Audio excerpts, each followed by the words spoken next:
সপ্তাহ সময় দিছো এসপ্তাহৰ ভিতৰত উজনি অসমৰ যিবোৰ মিয়া আছে মিয়াবোৰে তালি টোপোলা বান্ধি ইয়াৰ পৰা প্ৰস্থান কৰক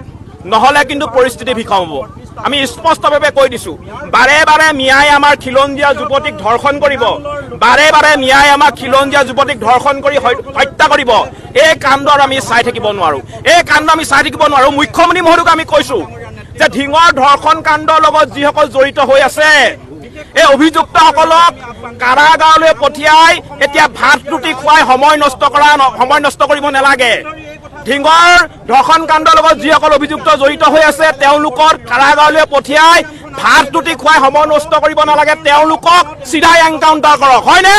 তেওঁলোকক চিধাই এনকাউণ্টাৰ কৰক আৰু স্পষ্টকৈ কৈ দিব বিচাৰিছো মিয়াৰ যে দপদপনি উজনি অসমত সম্পূৰ্ণৰূপে উফৰাই দিয়া হ'ব স্পষ্ট কথা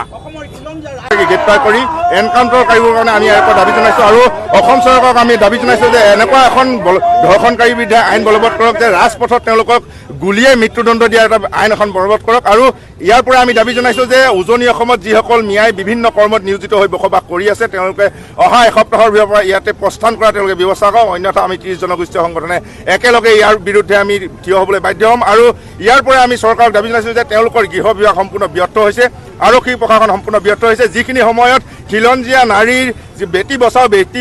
পঢ়াও যিটো তেওঁলোকে শ্লোগান দিছে এই শ্লোগান সম্পূৰ্ণ ব্যৰ্থ হৈছে আজিৰ তাৰিখত অসমীয়া নাৰী সম্পূৰ্ণ নিৰাপত্তাহীনতাত ভুগিছে আৰু মিয়াৰ যি ধৰ্ষণকাৰীৰ পৰা অসমীয়া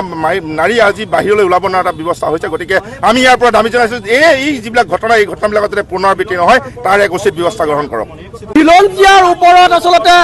অখিলঞ্জীয়া আক্ৰমণ এই আচলতে খিলঞ্জীয়াৰ ওপৰত বংগমূলীয় মুছলমানৰ আক্ৰমণ এই আচলতে খিলঞ্জীয়াৰ ওপৰত বহিৰাগত আক্ৰমণ আমি বাৰে বাৰে কৈ আছো যে খিলঞ্জীয়াৰ অধিকাৰ সুৰক্ষিত কৰক এগৰাকী ছোৱালীক টিউচনৰ পৰা ঘূৰি অহাৰ বাটত কোনোবা দুষ্কৃতিকাৰীয়ে ৰাজপথতে তেওঁক আচলতে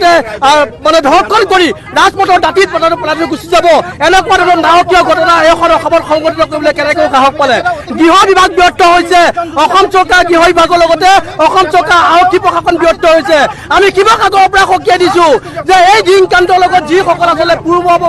মানে বংগমূলীয় মুছলমান জড়িত আছে তেওঁলোকক অনতি পলমে কৰায়ত্ব কৰি তেওঁলোকক উচিত শাস্তি দিয়াৰ ব্যৱস্থা কৰক এনেকুৱা ধৰণৰ দৃষ্টান্তমূলক শাস্তি দিয়ক যাতে অনাগত ভৱিষ্যতে কোনোবা কালপিতে এনেকুৱা ঘটনা কৰাৰ আগতে এশবাৰ চিন্তা কৰিবলগীয়া পৰিস্থিতি উদ্ভৱ হয় আৰু এটা কথা স্পষ্ট কৰি দিছো যে এনেকুৱা এখন আইন প্ৰস্তুত কৰক যে ধৰ্ষণকাৰীসকলৰ বিৰুদ্ধে যিকোনো পৰ্যায়ত যিকোনো ক্ষেত্ৰতে আচলতে চৰকাৰ ব্যৱস্থা গ্ৰহণ কৰিব পাৰে।